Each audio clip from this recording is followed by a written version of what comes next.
So friends, I am back for lecture number 3. So we are continuing our same fundamental theorem of algebra, and as I have told you in the beginning that I will give you various proofs of this result, fundamental result, and so far we have done 3 proofs among several proofs that are available. The first one was by Livele's theorem that we do by using our complex analysis techniques. The second one is by using the calculus, simple calculus and the very basic idea of complex numbers. And the third one, that is by Picard's theorem. All these are very interesting and beautiful things. But now see what I will be doing today. This is what you call the proof of fundamental theorem of algebra by Cauchy theorem. Cauchy theorem, you know that if you have a holomorphic function or what you call as analytic function on a domain D, and if you take any simple closed curve in that domain and you take the integral of that function along that closed curve, simple closed curve, then the integral is going to be 0. Right? So that means integral of any holomorphic function along a given simple closed curve in its domain is going to be 0. That vanishes there.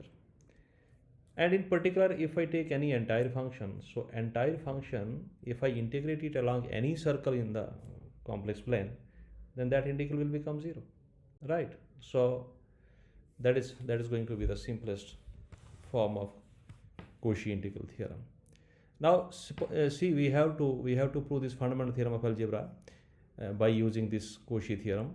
So we again suppose in the same way, suppose Pz is not equal to 0 on C. That means it does not vanish at any point of C. This is on the contrary, we are assuming it. Then you consider this function. So Pz is not equal to 0. Therefore, this Zn is also a polynomial. So both are going to be entire functions. Therefore, quotient is going to be entire. Because holomorphic and whole of C means it is entire function. And as per our assumption in the beginning that Pz is a polynomial of degree n, where n is greater than or equal to 1, non-constant polynomial. So once this is going to be an entire function, that means in whole of the complex plane this is holomorphic, then you pick up any circle with center at the origin and radius r, or maybe any positive number. So what happens in this situation, that this is a holomorphic function inside and on this circle, so I can apply the Cauchy integral theorem. So integral of this holomorphic function along this circle is going to be 0. Here is the point at which we use Cauchy integral theorem. Now you take its polar form of your complex number z equal to r ei theta. So because mod z equal to r, so z equal to r ei theta. So you put this value. So z equal to r ei theta to power n minus 1, and pz is p r ei theta d theta. But here dz is going to be I r ei theta. So that is, you put all these values here in place of zn minus 1 and dz. So you get this expression. Right? So that means, and when you what do you call it as, when you this d theta is not in the denominator, this is here, it is here in the numerator. Basically this is typos, so d theta instead of this, it is here. So that, but if you evaluate this this integral, this is going to be, because p your analytic function, a polynomial, that is going to be a n zn plus a n minus 1 zn minus 1 so on up to a naught. You substitute that value, you take this as what you call r ei theta to power n, and then you compute it, or you can say simplify it and apply this integral 0 to 2 pi, then that thing comes out to be equal to 2 pi I upon an. Right?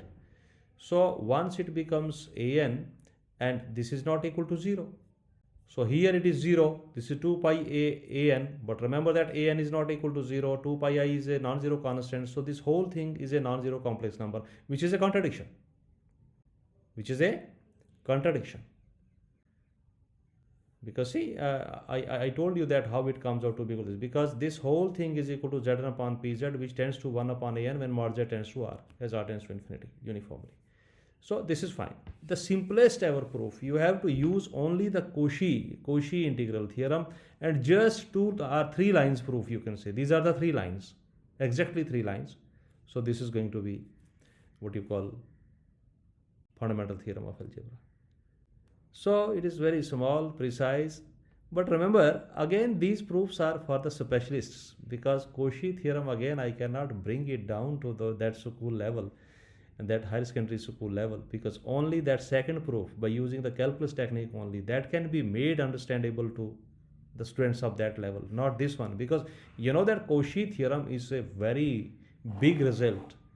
To prove a Cauchy theorem, you need half of the complex analysis of first course to reach to this stage, right?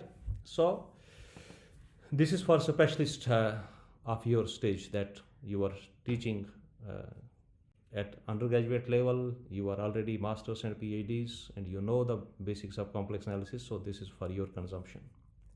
Yeah, but this is the beauty of the proof, right? So this is again the situation, that how it comes out to be equal to this. I am explaining the limit which I explained in the integral, that how this thing is going to tend to 2 pi epsilon, where epsilon is 0, r tends to infinity. So this is calculation. So I don't want to go into the details, otherwise I will miss the important thing which I am going to talk about next. Yes. So now these are general results. General results about entire functions. You know that polynomial is an example of an entire function. So there are entire functions which are not polynomials, known as transcendental entire functions. So here f is any entire function. It includes polynomials also. Then fz has a 0. That means there is a complex number at which f of z vanishes, if and only if there exists an entire function g such that z gz upon fz has a non-zero limit as z tends to infinity. So this is necessary and sufficient condition for an entire function to have a 0. Right. So first we shall prove this necessary and sufficient condition, and then we shall take in particular this f to be a polynomial and see what g is to be selected so as to fit this condition, sufficient condition, to ensure that fz has a 0. So this is just the second step, but let me prove it first. What this thing is going to be 0. Suppose on the contrary that fz is not equal to 0.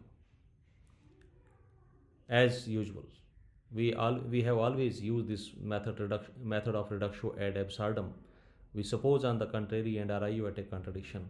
So that establishes the validity of this theorem. So suppose on the contrary that fz is not equal to 0 in C, then gz upon fz is entire, certainly, because fz is not identically equal to 0. And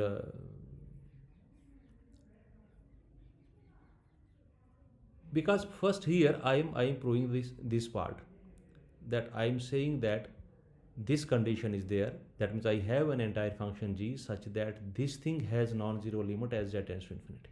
Then I have to show that fz has a 0. I am supposing that, suppose it does not have a 0. Then what happens? Then gz upon fz is entire. Yes, certainly, because g is entire, f is already entire by our supposition. Therefore, this quotient is going to be entire. Once it is entire, that means it is holomorphic on whole of the complex plane. That means this integral of this holomorphic function along any circle, as I did in the last theorem, the last proof. So this thing is going to be 0. Again, same thing, take the polar form. This integral will become 0 to 2 pi, z equal to rei theta. So you take dz equal to I rei theta, g rei theta upon this. Finished. But remember this thing, that you keep this I outside, it is a constant. You talk about this expression. Rei theta is equal to z. this is z gz upon fz. So that means it is not I here. I should exclude this I. It is by typos. This is an error.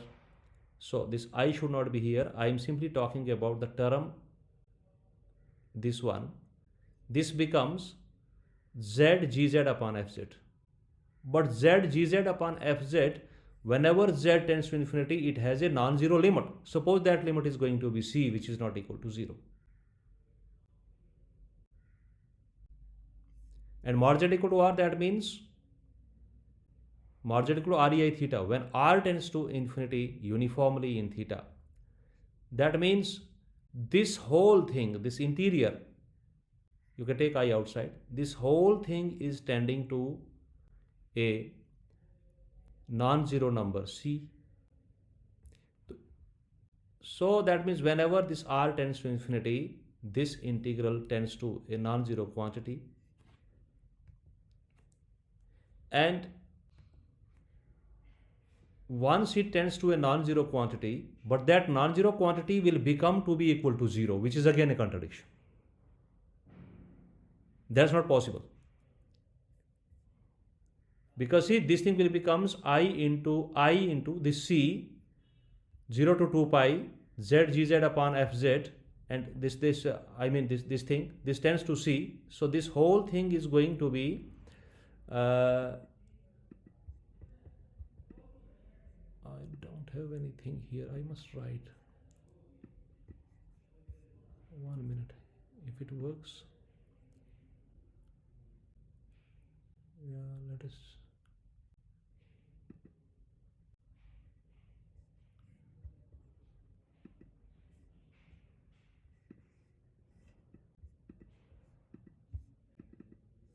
No.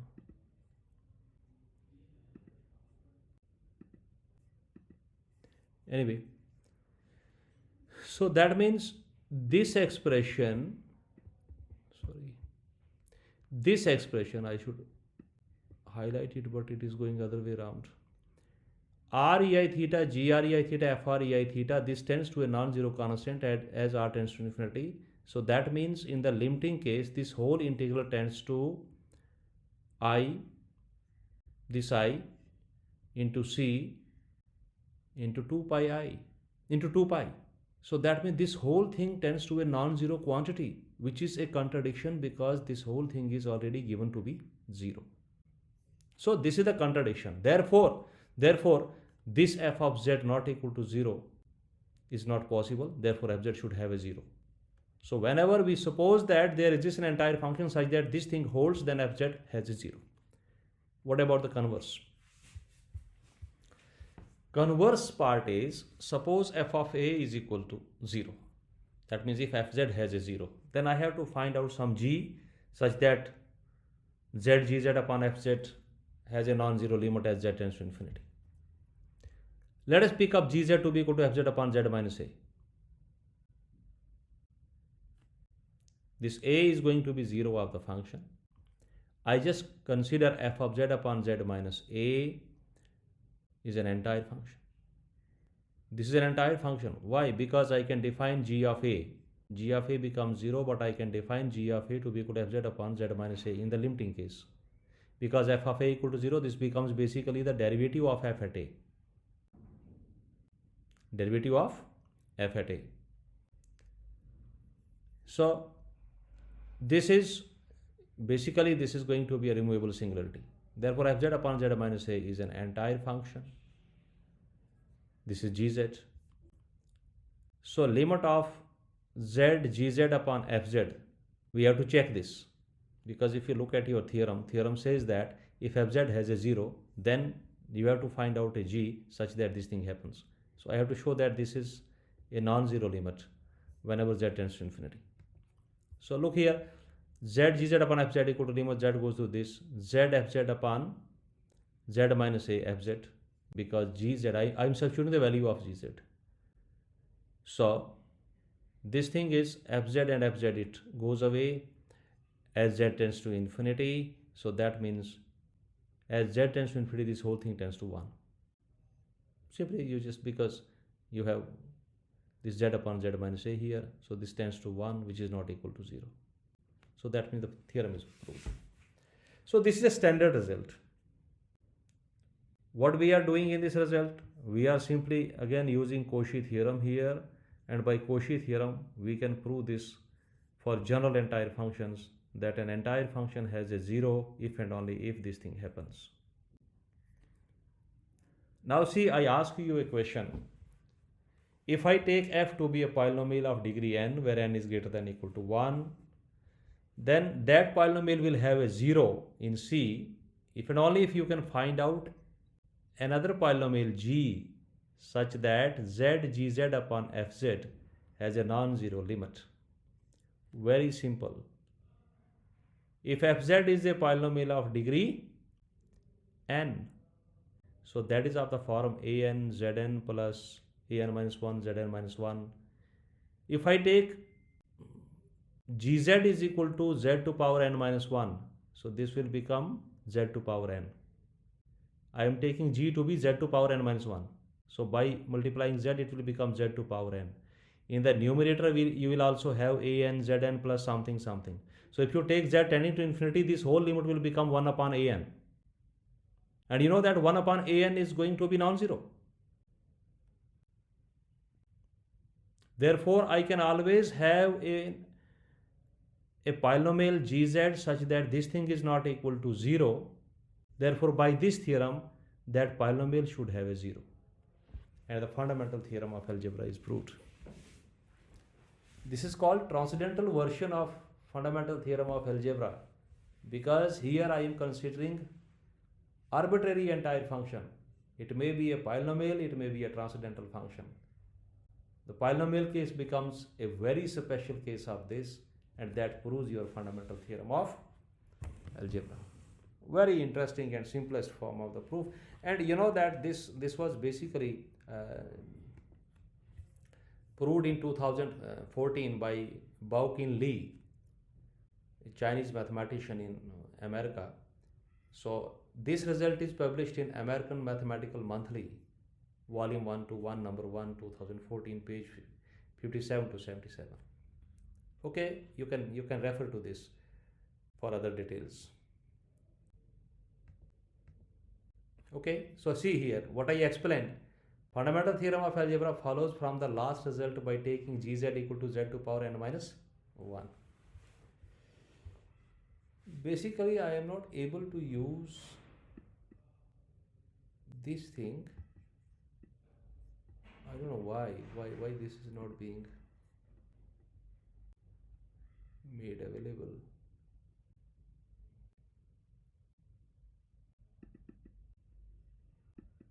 No, I'm not able to write, otherwise I will explain. Anyway, so this is the transcendental version of fundamental theorem of algebra. So there was another paper by same mathematician Bao-Kin Lee, American Mathematical Monthly. The next year he published another result. So he first proved that for any entire function h, hz cannot have a non-zero limit as z tends to infinity. See here, you pick up any entire function h, multiply it by z, then this can never tend to 0 as z tends to infinity. Here what we are doing, have a non-zero limit as z tends to infinity.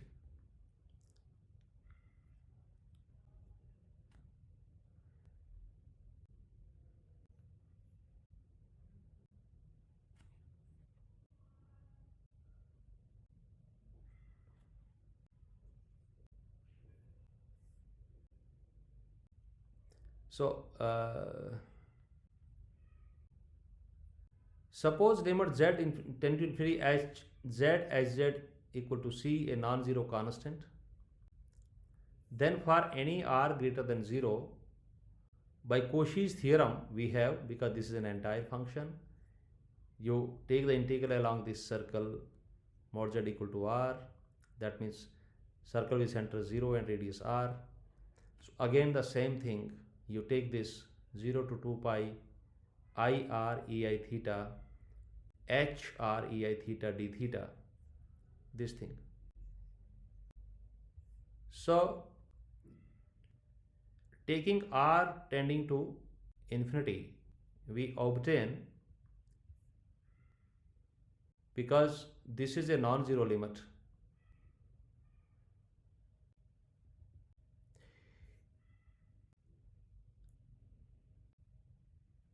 that means, see what this theorem says. It says that z hz cannot have a non-zero limit. That means this limit will always be zero. Yeah, it should be put this way. Theorem says that for any entire function z hz cannot have a non-zero limit. That means this limit as z tends to infinity is always zero. So we are supposing on the contrary that suppose this thing is equal to a non-zero quantity. Once it is a non-zero quantity, suppose I take it as c, then you just put it here. This I is going to be here. R e I theta, h r e I theta is nothing but that is z h e I z, and whenever mod z r tends to infinity, that means z tends to infinity. So therefore this whole thing integral comes out to be equal to 2 pi I c. But this thing is non-zero, which is again a contradiction. 0 not equal to 0. So this is absurd. Therefore this contradiction says that this limit has to be 0. This limit has to be 0. So this is the simplest proof of, and very, very simple fact about entire functions. So this limit is always 0, as we proved. How to put this what you call the proof of fundamental theorem of algebra? How I can use this fact to prove this one? If P has no zero, suppose you have a polynomial and it has no zero. Once it has no zero, then hz is equal to z to power n minus 1 pz is entire. Yes, because pz does not have any zero. So hz of this kind is entire function. And this is an entire function. What about this limit? Z hz, you can calculate it. Z hz is nothing but this is z here, z into z to power n minus 1 pz. So this becomes zn upon pz. So this again tends to I upon an. Not even I. Why this I should be there? It tends to 1 upon an only. This is not I, this is 1 upon an. But you know that this thing is non-zero. That means if I suppose that P has no zero, then this limit is coming out to be a non-zero quantity, which contradicts your previous theorem, because previous theorem says that for any entire function this thing cannot have a non-zero limit.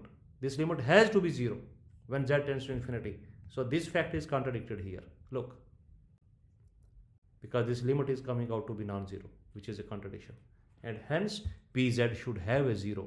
So the fundamental theorem of algebra follows from this fact. So immediately see, this is what you call, this is going to be another proof, another simple proof, the transcendental version of fundamental theorem of algebra. Just from a general result, you can deduce the fundamental theorem of algebra. Right. And by this theorem, which theorem?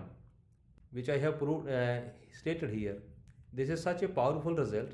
For any entire function h, z hz cannot have a non-zero limit as z tends to infinity. For any entire function h, hz cannot have a non-zero limit as z tends to infinity. The consequence of this, you see, is the Liouville's theorem. Liouville's theorem says that every bounded entire function reduces to a constant. Every bounded entire function reduces to a constant. So see how that is proved. If f is non-constant, suppose, then f prime a is not equal to 0, because it is a non-constant function. There is at least one a at which the derivative does not vanish. This is the definition of a non-constant function. So define gz equals to fz plus a minus f of a upon z, and then I take g of 0 to be equal to f prime of a. So that means this z equal to 0 is the removable singularity of gz, right? Then this gz is entire function, because at the origin this has a removable singularity because its value is going to f prime a, and therefore this is entire function, and you define hz to be equal to gz minus g of 0 upon z. That means I am defining this hz to be equal to g prime at 0, in other words. So this g is entire, this g is entire, so h of 0 is g prime 0, so this 0 is again removable singularity of hz, therefore both g and hz are entire functions. G is entire, hz is entire, so what happens to this? G is bounded, therefore hz is also bounded quantity. So limit z goes to infinity, z hz is equal to z hz. Look here, z hz means z goes to infinity, g of z minus g of 0. So that comes out to be equal to minus g of 0.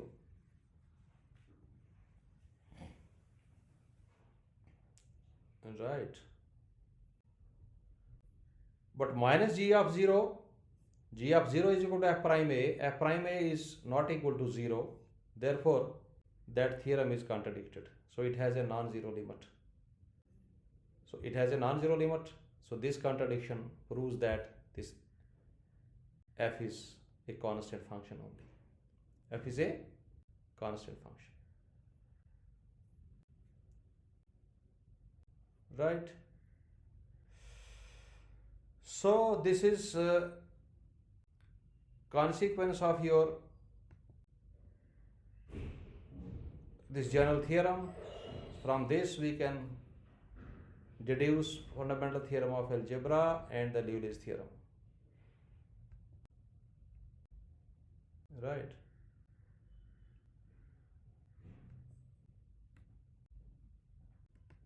It has certain computations, so you can carry out those computations. Those are simple, that how these limits are coming out. So there is another general result. This again interesting one. Quantification of zeros of an entire function. That means how many zeros a non-zero entire function can have. Let f be a non-zero entire function. That means f is not identically equal to 0. It may have zeros, but it is not the constant zero function.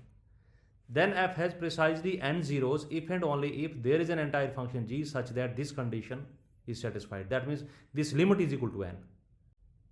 So this is necessary and sufficient condition for f to have precisely n zeros. See, this is quite simple. Suppose the circle mod z equal to r does not contain any zero of r. That means there are no zeros on this circle of the function f. By this quantity nr0f, I denote the number of zeros of f counted with multiplicity in the disk mod z less than r. That means this is the number of zeros coming inside this circle, and zeros are counted with multiplicity. That means if a zero is repeated k number of times, then it will be counted k times.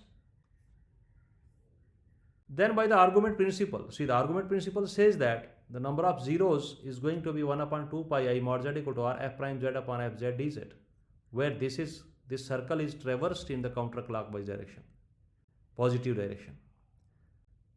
Because argument principle says that the integral of the logarithmic derivative upon 2 pi I is going to be the number of zeros of the function inside this circle. This is argument principle. I am strictly putting the statement here. Right. And by Cauchy's theorem, mod z equal to r, gz dz equal to 0, because gz is going to be entire. So this integral by Cauchy theorem is 0. Thus, nr0 1 upon f is equal to 1 upon 2 pi I mod z equal to r f prime z upon f z dz. But see, this integral is 0, so I can write here plus 0. But in place of plus 0, I can put this integral. So, and that whole thing will come out to be this one. This one. F prime z, fz minus gz, dz. Because if I give this integral to this function, it will become 0, so there is no problem. No harm in writing down this. So now you take z equal to, mod z is r, so z equal to r ei theta, you put all these values, so you get this expression. This is the expression which you are obtaining. But remember, this whole limit, when r tends to infinity, is given to be, in our hypothesis, this whole thing is given to be equal to n. Therefore, this whole limit tends to n. Right? I have explained it here as mod z tends to infinity. So because whole this thing is equal to this much, so it goes to n by the hypothesis. Right? Since nr0 f is an integer, because this is the number of zeros of this entire function f inside the disk of radius r, so this is an integer. So this limit, this integer should be equal to n, because see here I am saying that this nr0f tends to n, but this is an integer, it has to be equal to n.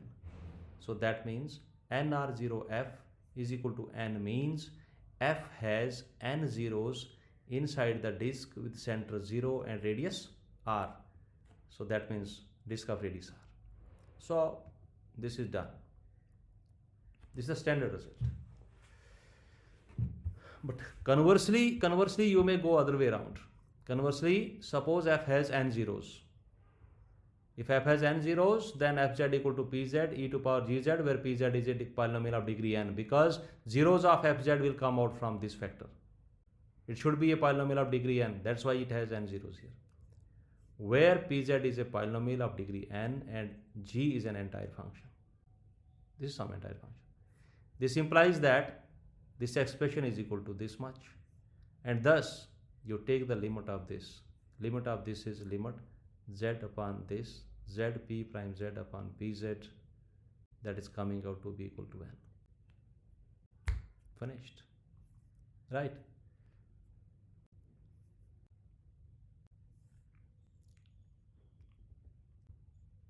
So, corollary of this. A polynomial of degree n greater than equal to 1 has precisely n zeros in C counted with multiplicity. Because see, if you have this fundamental theorem of algebra which states that a polynomial of degree n greater than equal to 1 has at least one zero in C. By usually we apply induction on n, the principle of mathematical induction, and we find out that a polynomial of degree n has precisely n zeros in C. But that fact is also known as the fundamental theorem of algebra, that precisely gives you the count of the zeros. And that follows from this theorem, this standard theorem which I proved here. This is the standard theorem. F be a non-zero entire function, then f has precisely n zeros if and only if there is an entire function that this condition is satisfied. Now I take a polynomial. So that polynomial has precisely n zeros provided this thing happens. So I have to show that this thing is equal to n. If this thing comes out to be n, that means this has n zeros. So that is the only thing. But the question is, what is g here? That g is to be selected. So see what that g is going to be. Taking gz is identical equal to 0 in the last theorem.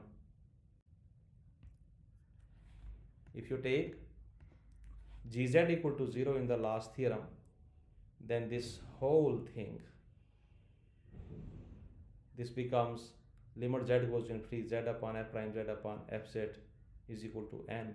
But f is my polynomial, so that means this thing becomes z p prime z upon pz, and if you calculate the limit, this thing comes out to be equal to n. Finished. So that means a polynomial of degree n greater than equal to 1 has precisely n zeros in C counted with multiplicities.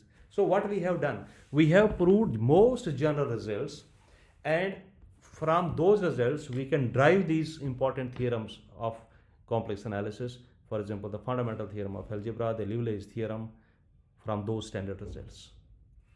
So this is another way of looking at the proofs of fundamental theorem of algebra.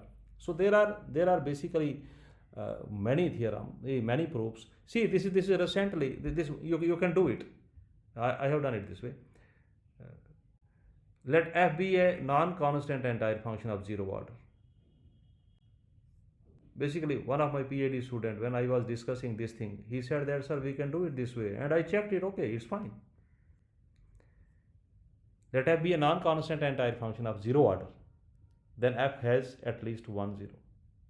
But since it involves the order of the function, then it may be little difficult for you, because how the order is defined and what is to be done. But by using that technique, this fundamental theorem of algebra can be proved this way, right? If possible, suppose that f has no zeros, then fz is always of this form, because if function has no zeros, then it should look like this, where qz is some polynomial, because fz is a zero order function. Thus, degree of qz equal to order of e to power qz. But order of e to power qz is nothing but order of f of z, but that is 0. So degree of qz is coming out to be 0. That means qz is constant polynomial. E to power constant is again constant. That means fz reduces to a constant, which is not the case. Why? Because if I take a this qz to be a constant, then fz reduces to a constant, which is a contradiction, because I am saying that f is a non-constant entire function. So this whole thing comes out to be constant, right? And so from this we can find out that a polynomial of degree greater than or equal to 1 has at least one zero, right? So this is what I wanted to discuss with you. Different proofs of fundamental theorem of algebra.